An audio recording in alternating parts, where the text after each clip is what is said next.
Good day, and welcome to another episode of Political Election 2020, the home of unbiased, uncensored political discourse, political debate. I am joined by co-host, co-creator Connor Allen.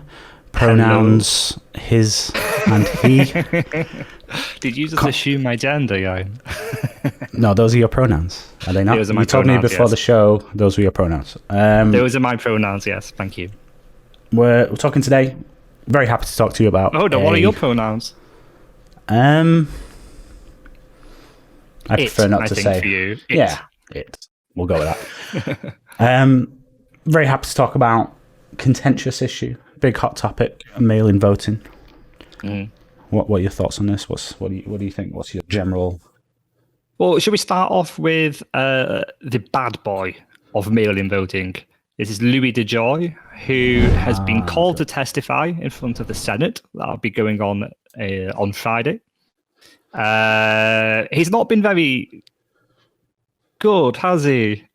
He's got landed himself in hot water. Oh, what you mean is he's been attacked by the leftist mob and he's been cancelled, basically, is what's happened. He's not being cancelled, okay. He tried to cut the Postal Service's capacity. He refused. He basically abolished overtime for postal workers. He stopped them making 2 trips to deliver mail, and he's reorganised all the executives 2 months before the election. Admittedly, he has postponed these now. But 2 months before an election, is this not just a little bit fishy? If you remove away all context and we look at this in a vacuum, that sounds incredibly suspicious. Obviously, though, the vacuum of the US election. Yeah, obviously, the Postal Service has been hemorrhaging money for a long time. Louis DeJoy is a good business person. Trump gets along very well with him, and he's put him in charge. Made him the Postmaster General. He said, "Sort it out, get it sorted, get him stop losing money." And this was months ago that this happened, and he started doing what he said he was going to do, what he was told to do, which is sort the post office out, stop it losing money. Unfortunately, that means making cuts. I think anyone knows that. So making massive cuts 2 months before an election. Well, it's 2 months before the election now, but this was months ago that he was appointed Postmaster General. January. So, I don't know anymore. I think it might have been June. He was appointed this year. Yeah. Then 2 months ago, he started making these cuts, or he announced these cuts. Yeah. Now, maybe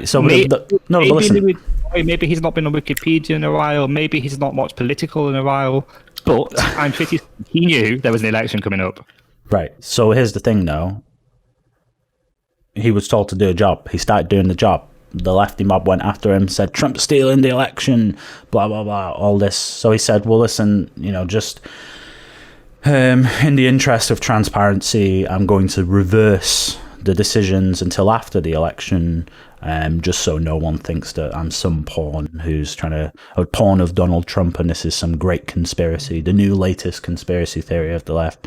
How else can we frame Trump as the modern world Hitler and call him a literal Nazi and a fascist? Oh, he's trying to steal the election by dismantling the Postal Service. And over a decade, people have been saying the Postal Service needs reforming and it needs sorting out. They started sorting it out. Oh no, blah blah blah. Trump's stealing the election. So listen, he's gone back on that now. Yeah, and we'll see next Friday. We'll see. The Senate's going to grill him. He's going to testify, and we'll see if he is a pawn of Trump or not. And greater minds than ours will decide. Should we talk about it a bit more? What greater minds than ours are those? The Judicial Committee in Congress. Wow. Okay. Talented minds, one and all. Yeah. So I just wanted to say as well, because this really bugs me. So the Guardian here, I think, even said Trump said last week he opposed additional funding for UPS because it'd make it easier to vote by mail. This has been touted as, a confession that, yes, Trump is indeed a fascist and trying to steal the election. He said they need that money in order to have the postal service work, so it can take all these millions and millions of ballots. If they don't get those two items, referring to the congressional bills, the stimulus bills, that means you can't have universal mail-in voting because they're not equipped to have it. So this isn't him saying the quiet part out loud. This is him saying they want this. They want universal mail-in voting. They need money for it. So they're going to have to get support for a bipartisan bill that has this. No, that's one interpretation of it. Another interpretation is he's made the funding that the postal service needs to run this election effectively, an election where they are going to be put under intense pressure just because of the coronavirus and the times. Yeah, if you had universal mail-in voting, yeah. So, well, even if you don't, because there are states where it exists already. There are states, if you look at all of the most important swing states, Arizona, Iowa, Ohio, Michigan, Wisconsin, these are states key for Trump to win. Oh, we can do that now. Mail ballot applications are automatically mailed to voters, and then you have to send those mail applications back to the federal government. Then the federal government has to send you a ballot. Then you have to send the ballot back to the federal government. Of course, they're going to be put under intense pressure. Of course, they need that money in a time of a pandemic. Okay. And Trump is making that conditional on a bill that, if it passes, is favourable to him. No, it's not. He's not said he's going to veto. He said he wouldn't be. He said he would not veto a bill that passes on because it has funding for the postal service. He's just saying he's tied them together. He's saying if they want funding for the postal service, then they need to come together and, make a deal. Well, I don't think he has. I think he's tied the two together inextricably. And not only that, he's cast doubt on the necessity of that $25 billion that the Democrats are asking to go to the postal service.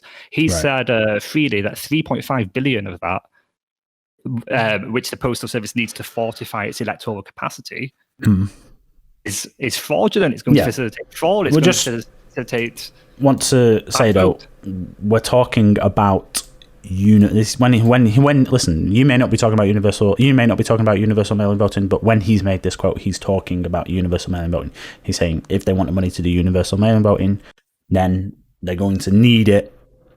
If they want to do it, they're going to need the money. So if they want the money, then they're going to have to come to the table, put a bill forward. He said, I'm not going to veto a bill. So if they can agree upon a bill with that in, then fine, but they need to come to the table.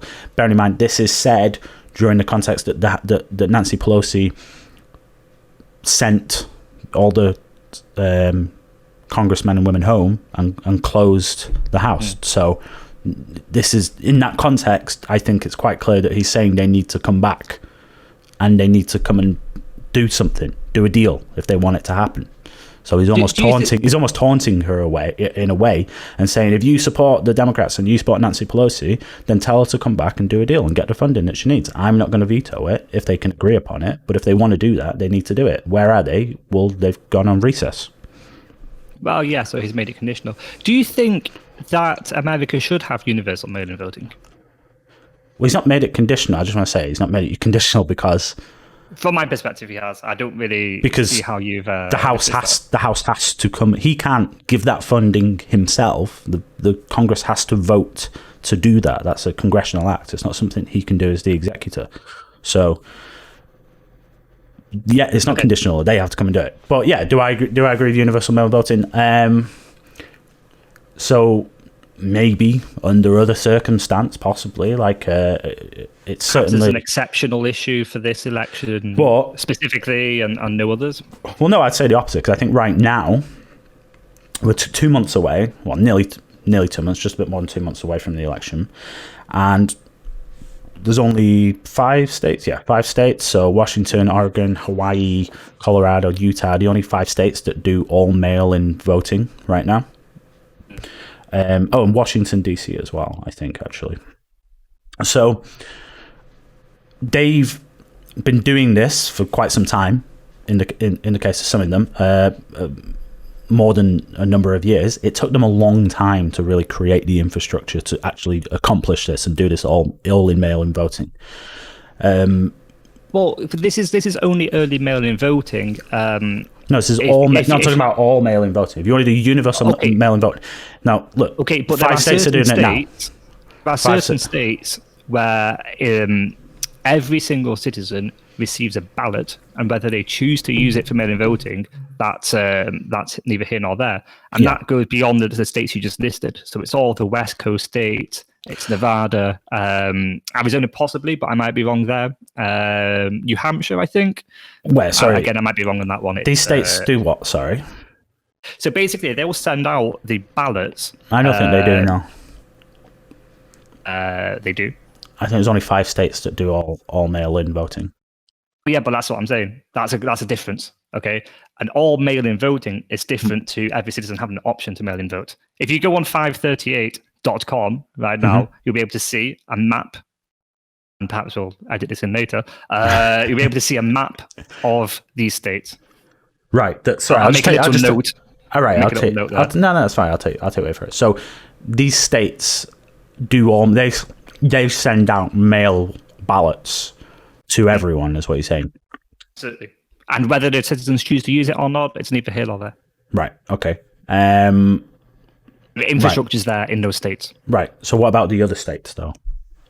No, yeah, sure. They're going to have to increase their capacity. They're going to have to gear up for it. So when we have states that have been doing this for years and still don't have the infrastructure, or it took them a while to build up that infrastructure, to get it running smoothly, why would you want to, 2 months before an election, do this? It's going to cause chaos. Well, the reason that you would want to do this 2 months before the election is that as a pandemic, it's completely exceptional times. And at some point, you just have to say an administrative problem is an administrative problem.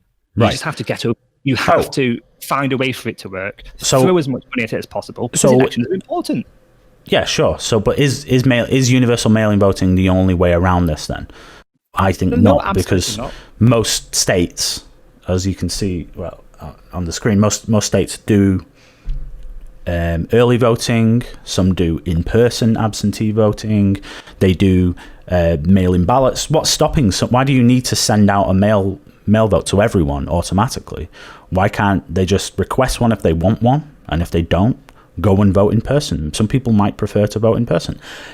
And not only that, if let's say you're a vulnerable person, you're disabled, you've got a medical condition, maybe you're just old, and you're at risk, well, there's plenty of options for you. You've got early voting, so you can just go and vote early in the morning, maybe 10 days, 15 days before the election, 40 days, I think, before the election in some states. In Illinois, you can do it 40 days before the election, so you can go on a quiet Monday morning, Tuesday morning or something, everyone's at work or whatever. There's hardly any risk there. There's no risk there, basically. Right? Nothing stopping you doing it. Or you could ask your son, daughter, family member, hey, will you go take in my vote for me? Or you can request a mail-in ballot and send it off. So if all of those options exist, why create all this chaos by forcing all these states that don't have the infrastructure? I've never done anything like this before. Force them to do all of this and end up with just this chaotic situation where you might have tens of millions of votes not even been counted or delivered until days after the election. It sounds crazy to me. What you're doing there is you're making extrapolation. So you mentioned these kind of examples in states, but every state's law is different. So, for example, there are numerous states where mail-in voting is only an option if you have a valid excuse. Okay. Yeah. And the pandemic is not a valid excuse. So, Texas, for example, a close swing state, maybe we probably admit it's probably going to go Republican, but a swing state characterized nonetheless. You cannot, if you are at high risk from the pandemic, you are asthmatic, you have breathing problems, whatever, you have no option other than to go into the voting station, or perhaps maybe Texas has early voting. I'm not too sure. Texas has early voting. So, like I was saying, in vast majority of these states, so the only states that don't have early voting or some form of mail-in voting or absentee voting, and there's no reason why they can't stretch absentee voting to say, hey, I don't want to go out and vote because in person because I'm concerned about catching COVID because I've got a disability or whatever, right? That's one, and that's absolutely fine. So you got Montana, Kentucky, Missouri, Alabama, South Carolina, Pennsylvania, Connecticut, Rhode Island, New Hampshire. They're the only states that don't have some form of in-person absentee or early voting, right? So I'm in favor of, introducing some way that those people that are at risk of being disenfranchised because of the pandemic, I think they should introduce some way in which those people can reduce the risk and go and vote and feel safe voting, whether that's through requesting a mail-in ballot or early voting or whatever it is, right? So what for you would be the cut-off point where if I'm a healthy citizen and I'm scared about catching COVID, but there's nothing physically wrong with me, I'm just scared of doing it. Yeah, I would not fall under that category. I would not be disenfranchised because of the pandemic. Well, you can just, I'm saying introduce legislation where you can request mail-in votes. Okay. I think that's sensible. So like universal voting. No, because there's a difference. Well, by request. Yes, so that's absentee. So there you go. You've made the distinction, which, to be fair, is more than most people are able to do when they come and attack this.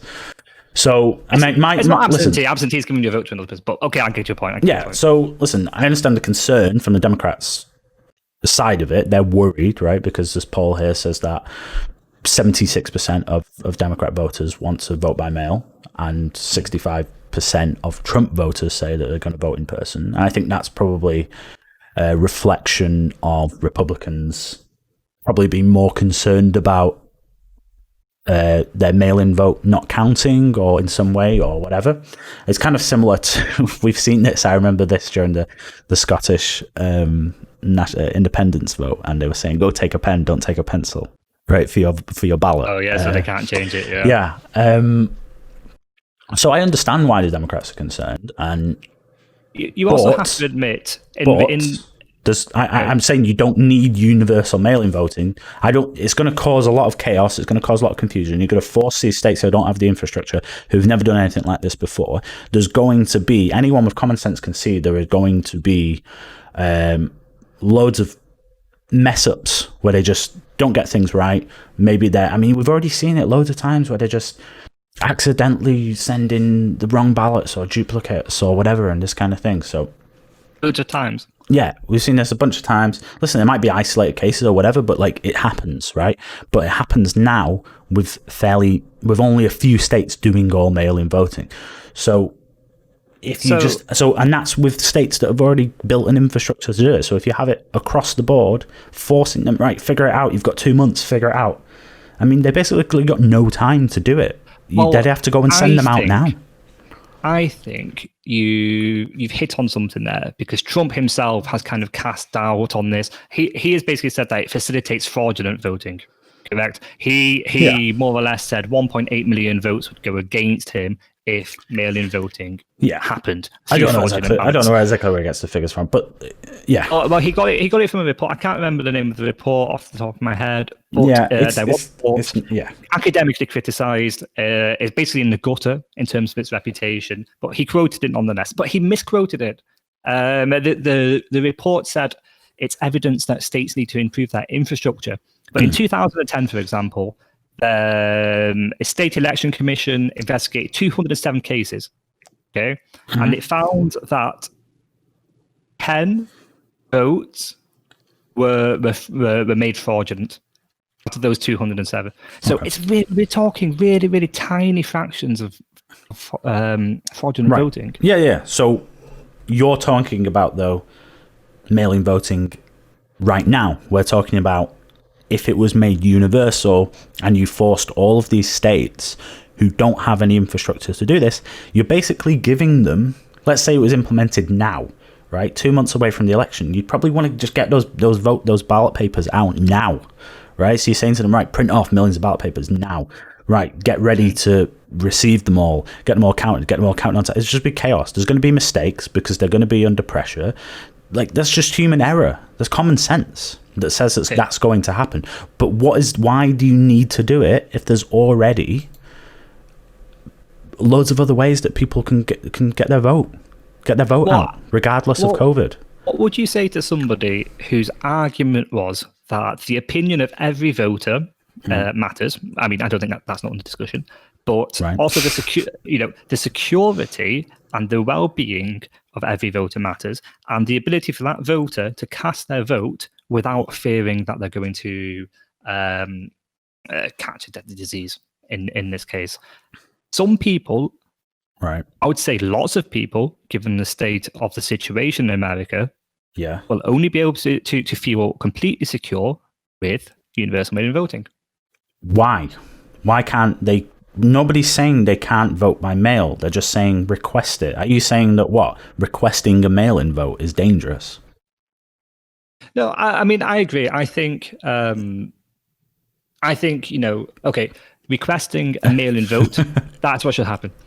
But I think you've also overplayed. So I just want to say that is the distinction, though. That's the difference between absentee voting, universal mail-in voting. Because I'm not against mail-in voting. I don't think that the Democrats are demanding that every citizen in the US should vote by mail. I think they're demanding they should have the option of doing it. Yes, well, that's not what they're demanding. They're demanding that the government sends out mail-in ballots to every person on the registered roll. And not every single one of those ballots will come back. That's fine. Right. So I have an issue with that because of the chaos that it's going to cause. Why can't people just request sending one letter to every US citizen? Yes, when you don't have the infrastructure to do so. Yeah. I mean, we've just agreed that it's going to be a big issue for the postal service. So, and that's only one factor of it. Then there's all of the human error, the potential for human error among the states and their offices, just basically making all kinds of mistakes, which they will do because they're in a rush to try and get this done, because we're talking 2 months now away. Well, should we talk about the states? Because we need to mention California and Georgia, don't we? Yeah, so here's the thing, right, is when we're talking about, and obviously this people probably might look at this and say, well, that's debunked, and it's like, right, this isn't, there's going to be like we're going to talk about this situation with California where they had more people on the electoral roll than there were eligible voters. Right, so it was 1,018,571 more. Right, so their response to that was, no, those are inactive voters. So you're basically counting people that are active voters and you're counting people that are inactive voters. We keep the inactive voters still on the list because if it turns out that they want to vote, then we're not disenfranchising them because we still have them on the register just as inactive, and we can, get a makeshift ballot on, not a makeshift ballot, but, we can provide a ballot for them because we've still got them on the list. We just need to make them active again. So that's fine. The problem is, here's the thing though, the reason that California had 1 million extra ballots is because they've only just decided now they're going to do universal mail-in voting.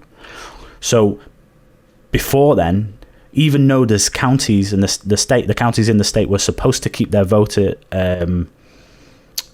their electoral rolls up to date, they've obviously not been doing so because there's not been that pressure for it to need to be up to date. So what you're doing there is you're throwing out large numbers in the hope that it portrays something a lot more serious than it is. Yes. What was it? 1 million in California? 1 million extra people on the electoral roll. It doesn't matter how many ballots go out. It matters how many ballots come in. Okay. If the ballots that come in are 100% accurate and favourable. Sorry, not favourable, but for actual citizens, it doesn't matter. And I'll give you an example. In 2010, the State Electoral Commission investigated 207 cases from the 2010 election. Yeah, 106 were clerical errors. So they made a wrong tick in a box, whatever. 56 were bad data matching. So the person was dead, but they weren't actually dead, but they were recorded as dead, and so it's a false positive. Yeah. 32 were voter participation errors. So people erroneously recorded as voting when they hadn't. 3 were people who cast ballots and then they died before election day. And 10 had insufficient information. So even in the worst case scenario, a tiny fraction of the electorate have ballots coming back and are fraudulent. It won't make a difference in the election. And minor errors always happen in elections. Sure. So when we're talking about facilitating voter fraud, this isn't. This is going to, if let's say they do decide to do it, we're going to do universal mail-in voting. This won't be like the situation now. This will be a whole new situation. This will be all of the states sending out all of these ballots to everyone on the registration that's on the electoral roll that's registered. Many of these states have not kept their electoral rolls up to date because they've not really needed to, because they've not been doing this. But so this is what I'm talking about when admin and infrastructure issues, because you're suddenly going to ask them, right, well, you need to get your electoral rolls sorted out. You need to start making people inactive, because we can't be sending out 1 million surplus ballots, because who knows what's going to happen to them. Now, don't get me wrong. Yeah, we do know what's happened because there's investigated. There's checks in place. The State Election Commission just investigated it. There are checks in place. The Brennan Centre for Justice investigated this. Admittedly, it's a liberal-leaning think tank, but they investigated the 2016 election, so they shouldn't be coming up with these numbers if they are biased against Donald Trump. And they found between 0.00004 and 0.009% of all votes were fraudulent. Right. Scale it up, whatever, it doesn't matter. So when you're talking about such tiny numbers, it doesn't matter. Right. Well, it does matter. It does matter because we're talking about a situation that's happening in states that already have well-established ways of voting. Now we're talking about forcing a new way of voting on them that they don't have the infrastructure for, that will facilitate fraud because of all of the errors that are obviously going to happen, very likely they're going to happen because of just general human error. So 0.whatever%, that number's going to go up. And, but if it's going to be happening, and it's going to be happening across the nation. So and swing states have come down to less than that before. So, well, I don't know if they specifically have come down to less than that, but it may come down to less than that. So, listen, in my opinion, sense, I think common sense tells you that there can be some serious issues here. There can be some, real chaos going on here. Why do it if there is not a need? As you even agreed, what's wrong with absentee voting? What's wrong with people requesting a ballot if they don't feel safe? I'll answer your question. Why do it? Because we need to make sure that election, that every voter's vote matters, that they vote in safety and security. Right. And when we're talking about, maybe 100 votes in a state going awry, when we're talking about those tiny fractional numbers, and scale it up, even 1,000 voters, votes being recorded wrong or coming back perhaps wrong, I don't think those numbers matter at all. They are tiny fractions and they won't make an influence on the election day. I think the benefit outweighs the negative. Okay. I think head on. Yeah, well, I think that essentially wraps up the whole point. I think I just wanted to say as well that with regards to California, the Judicial Watch, which is a sort of non-profit organization, said they were going to sue them. Well, they did, I think, bring proceedings towards them. And they ultimately agreed upon a settlement where they said that they're going to remove all of those inactive voters off the electoral roll. So this is something that's going to have to happen across all states, and they started doing it in Georgia, where they said, we need to figure out, we've not been keeping these electoral rolls up to date. We've been neglecting it because we've never done anything like this before, even though they're supposed to by law. This is just now we need the argument we've just been through. Yeah. So, but now they need to. I'm just saying. Here's a real life example of what's been happening in Georgia, which would have to happen now across the whole nation. Right? They've had to find out who's still active. So they sent out absentee ballot applications. Those that weren't. Those that people didn't respond to within 40 days, they were put on the inactive list. And this has meant tens of thousands of voters have now suddenly been put on the inactive list. If anything, this is going to disenfranchise voters because they're going to have to be forced to update their electoral roll. They're probably going to make mistakes. They should be doing so. They should have been doing. They should have been doing it. They should have been doing it, but they haven't been doing it. So now they're going to be forced to do it very quickly. They're going to make mistakes. They're probably going to disenfranchise people by accident as well. So if you're talking about disenfranchising people, well, universal mail-in voting is an example of how you're going to do that. So now, under normal circumstances, like I said, if you've got time to put the infrastructure in, then fine. But forcing all the states to do it 2 months out before an election is just crazy. It's going to cause loads of chaos. And why would you need to do it when there's already, as we've seen, a bunch of different ways that people... There's nothing dangerous about requesting a ballot. There's nothing dangerous about, if you're someone that's at risk, asking one of your relatives to vote for you. They're allowed to do that. It's totally possible. Why do you need to go to the most extreme option that has all of this risk surrounding it? It's not when there's plenty of other options before. Well, I don't think you can, in any real world scenario, choose an option that ensures that every citizen's vote is listened to equally and without exerting pressure on whether you actually have to go out and vote as extreme. Okay. It's the best option. Well, I think that's all we have time for. Yeah, I think that's all we have time for. I feel like we've wrapped that one up.